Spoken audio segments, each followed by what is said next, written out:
남편이라는 직업. 아내는 가끔 집에서 내게 고래고래 소리를 지를 때가 있다.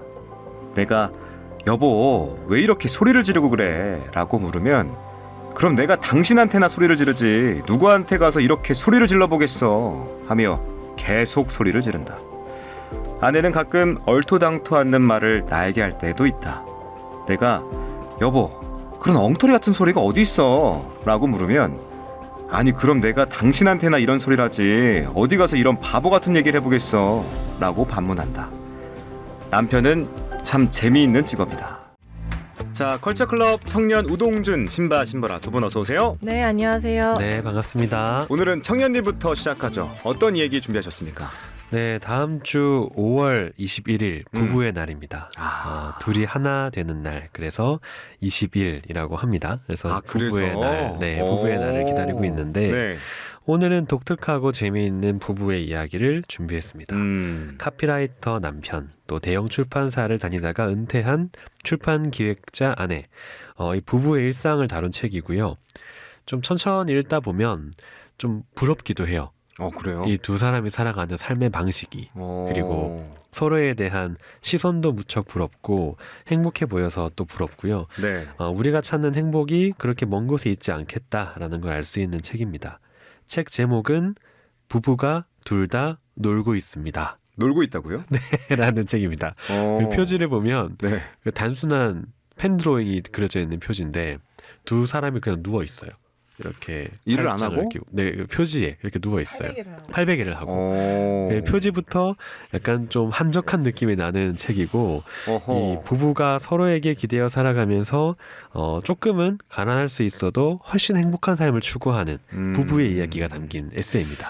자, 부부가 둘 다 놀면 글쎄요, 이게 행복하기가 쉽지 않을 것 같은데 그래서 좀 더 궁금해지긴 합니다. 어떤 이야기가 담겨 있습니까? 네, 열심히 일한 그대 떠나라, 이런 광고 카피가 한때 유행이었는데, 그것도 오래됐다. 네, 이 책의 저자인 편성준 씨는 네. 굵직한 광고 회사를 여러 거쳤던 카피라이터입니다. 아. 그런데 연차가 쌓여갈수록 노동 강도가 계속 높아졌고, 저는 뭐 광고계에 있지는 않았지만 거기가 계속 뭔가 창조적인 일을 해야 하는 곳이잖아요. 그러니까 늘 스트레스가 높을 수밖에 없겠다라는 건 짐작을 하고 있었는데, 역시나 이 책이 시작에서부터 계속 노동 강도가 높아져만 간다. 그리고 자존심에 상처를 입게 되는 클라이언트와의 몇 가지 사건을 통과했다라는 이야기가 짤막하게 나옵니다. 네. 그리고 광고인이라는 직업의 특성이 어렵고 복잡한 이야기를 쉽게 전달하는 게 본업이다 보니까 늘 신경이 곤두서 있고 하루 종일 그 하나의 문장에만 매달려 있어서 늘 일상에 소홀해질 수밖에 없었다라고 해요.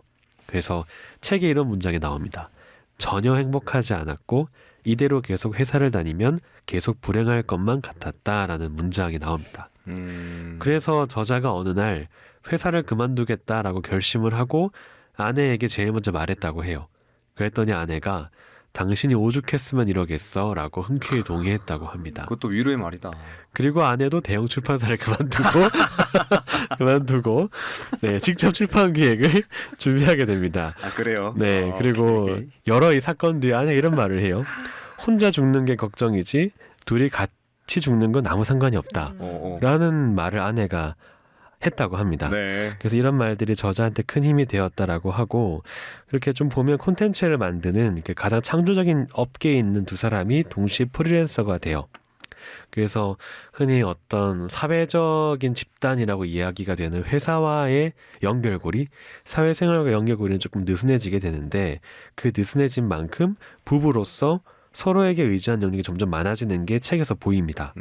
그리고 책의 제목처럼 놀면서도 잘 사는 게 꿈인 부부가 한 번도 남들은 가보지 않았던 부부 동반 퇴사, 부부 동반 프리랜서의 삶을 함께 돌파하면서 만들어가는 이야기가 꽤나 아주 촘촘하게 나오는 책입니다. 네. 부부는 서로 닮는다고 하던데 이 삶에 대한 가치관도 용기 있는 결단력도 서로 이 부부가 닮은 것 같아요. 네, 멋있었어요. 네, 멋있었고 일단 뭐 두 분 다 일단 아이가 없기 때문에 네. 일단 가능한 일이 아닌가 싶기도 하고, 그리고 이래서 두 사람이 부부가 되었구나라는 생각을 저는 두 사람을 잘 모르지만 책의 시작부터 끝까지 천천히 읽다 보니까 아, 두 사람 정말 많이 닮아 있구나라는 생각이 좀 들었고 네. 두 분 다 글쟁이라서 그런지 삶에 대한 시선이나 이 어떤 재치 있게 사건들을 대하는 태도도 많이 닮아 있습니다. 조금의 차이가 있다면 남편이 조금 더 조급하고 아내가 조금 더 대범하다라는 점을 느꼈어요. 네, 책을 읽으면서 일상적으로 조급함을 느끼는 게 저자라는 것도 좀 알게 되었고 이 마음의 그릇이 상대적으로 작은 저자가 계속 저는 이입이 되더라고요. 나와도 좀 닮았구나. 저도 굉장히 조급한 편이고 제 그릇도 굉장히 작은 편이거든요. 그래서 늘 흔들림에 넘치는 작은 간장종지 같은 그릇이 전데 네. 아내는 저보다 훨씬 커요. 대범하고. 그래서 보면서 늘 계속 이상하게 제가 자꾸 대입이 되었고 이 책에 네, 책에 저자의 이 마음의 여유가 적은 사람일수록 네. 나를 지지해주는 존재의 의미가 저한테 더 크게 다가오는데 저자도 그랬다라는 이야기를 하고 있고요.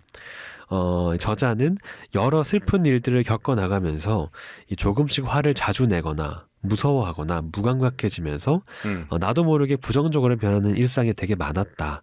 그런데 그런 모든 감정들을 안아주고 지지해주는 존재가 아내였다라고 이야기를 합니다. 그러면서 하는 말이 누구나 자신의 슬픔이나 외로움을 지지해주는 사람의 도움을 받아야 할 권리가 있다라고 이야기를 해요. 그래서 이게 사실 부부의 참된 의미가 아닐까. 네, 우리가 뭐 여러 가지 경제적인 어려움, 또 가치관의 차이, 일상생활도 합의해야 될 부분이 상당히 많고 네. 포기해야 될 부분도 되게 많은데 그럼에도 우리가 부부로서 연을 맺는 이유는 뭘까? 라고 하면 여기 말한 이 문장인 것 같아요. 나의 슬픔과 외로움을 지지해주는 사람, 그 사람의 도움을 평생 받아가는 것, 또 나 또한 평생 도움을 주는 것, 그게 부부다라고 이 책이 말해주는 게 아닌가 싶습니다. 네, 누구나 지지받을 권리, 도움받을 권리가 있다. 참 위로가 되는 문장입니다. 하지만 받기만 할 수는 없잖아요. 특히 부부관계에선 더욱 그럴 텐데 일방적인 헌신이란 있을 수 없을 것 같은데 어떻게 얘기하고 있습니까? 네, 맞습니다. 이 외로움이라는 건 어느 한쪽의 결핍을 다른 한쪽이 채워서 극복되는 게 아니기 때문에 네. 또 서로를 채울 때 외로움도 이길 수 있는 거기 때문에 이 저자도 아주 유쾌하게 그런 태도들을 잘 설명해주고 있어요. 밑줄을 좀 그어뒀는데 분위기도 한번 전할 겸 아나운서님께서 낭독을 먼저 좀 부탁드려 봅니다. 네. 남편이라는 직업. 아내는 가끔 집에서 내게 고래고래 소리를 지를 때가 있다. 내가 여보 왜 이렇게 소리를 지르고 그래? 라고 물으면 그럼 내가 당신한테나 소리를 지르지 누구한테 가서 이렇게 소리를 질러보겠어 하며 계속 소리를 지른다. 아내는 가끔 얼토당토 않는 말을 나에게 할 때도 있다. 내가 여보 그런 엉터리 같은 소리가 어디 있어? 라고 물으면 아니 그럼 내가 당신한테나 이런 소리를 하지 어디 가서 이런 바보 같은 얘기를 해보겠어 라고 반문한다. 남편은 참 재미있는 직업이다. 여기까지입니다. 네, 이게 한 글입니다. 그래서 긴 글도 있고 짧은 글도 있는데 초반에 서로 부부가 프리랜서를 결정하고 삶의 태도를 정하고 맞춰나간 이야기를 제외하고 뒷부분은 이렇게 좀 짧게 나와요. 그러니까 카피라이터답게 핵심적인 문장으로 분위기를 잘 전하고 있는 글이라고 볼 수 있을 것 같아요. 네. 그래서 저한테 많은 상념을 남겼습니다. 남편이란 무엇인가? 남편이란 네. 무엇인가? 남편이란 무엇인가? 전 여기서 직업이라고 네. 말한 것도 이게 직업이 될 수 있구나 맞아요. 라는 생각이 들었어요. 네. 그래서 저도 제일 설익은 이야기 그리고 차마 남들한테 표현하지 못하는 감정들을 아내한테 제일 많이 얘기하는 것 같아요. 그러면서 해소도 많이 하고 완성시키기 전에 고민도 많이 하게 되는 것 같고 네. 저한테는 요즘 제일 좋은 파트너가 아내인데 이 부부가 서로에게 완벽해지려고 하는 것도 좀 어색한 일이겠다라는 생각이 들었습니다. 가장 먼저 틀리고 제일 많이 바보 같은 모습을 보여주는 게 부부구나. 그리고 그런 모습을 제일 많이 알고 있으면서도 매일 아침 일어나라고 깨워주고 함께 뭐 먹자고 말도 해주고 서로 맛있는 것도 보고 싶은 게 생겼을 때 같이 가자라고 얘기해 주는 게 그럼에도 불구하고 얘기해 주는 게 부부라서 날 깨워주는 거는 휴대폰이고 실이군요. 누가 먹으라고 말하는 건 없고 어디 가자는 것도 없는데 네. 좀 부럽네요. 그래서 매년 좀 감동받긴 해요. 그러니까. 매년 서로가 서로한테 실망하고 몰랐던 모습을 계속 보는데도 그래도 가까워질 수 있다라는 게 또 좋은 것 같고요. 그래요. 네, 그래서 그런 사람이 아내구나, 남편이라고 거구나, 내가 좀 더 잘해야 되겠구나 이런 걸 많이 깨달았습니다. 네, 이 꾸밈 없이 온전한 나로서 이 존재하게 해주는 사람, 그게 아내고 남편이 아닌가 이런 말씀인데, 하지만 요즘의 결혼은 그 본질에서 좀 많이 벗어나 있지 않나라는 걸 좀 많이 느끼거든요. 사회적, 물질적 조건을 맞추고 계약이 깨지면 미련 없이 헤어지고, 이 결혼이 일종의 비즈니스, 거래 같다는 생각도 들고요. 좀 서글퍼집니다. 네, 이 책에서 이제 보여지는 부부의 삶이 다수의 이야기는 아닐 것 같아요. 그러니까 뭐 보편적인 또 일반적인 부부의 모습이냐라고 하면 그렇지는 않을 것 같은데 그럼에도 쉽게 볼 수 없는 또 우리가 동경하는 삶의 모습을 갖추고 있어서 아름다움까지 느껴지는 게 아닌가 싶습니다. 네, 이 참 정답이 없는 삶에서 두 부부만의 답안지를 채워나가는 모습이 굉장히 부러웠고요. 저도 요즘 고민을 되게 많이 해요. 내가 어떤 삶의 방식을 택해야 할까? 그리고 벌써 결혼한 지 햇수로 3년이 됐더라고요. 제가 벌써 2020년에 네, 2022년에 했어요. 22년, 23, 24년 3년 차가 됐어요. 햇수로. 그래서 한 번쯤 점검해야 될 때인 것 같고요. 뭘 점검해야 돼요? 이렇게 계속 살면 될까? 너무 바쁘게 사는 건 아닐까? 조금 더 최선을 다해야 되는 거 아닐까? 뭐 고민도 좀 많이 들고 네. 이 책을 어제 한 번 더 읽으면서 내가 좋은 남편일까? 좋은 남편이라면 어떻게 해야 될까? 이런 고민도 한 번 더 해봤어요. 내 노력이 부족한 건 아닐까? 이게 사실 좀 지난 3년에 저의 고민이었거든요.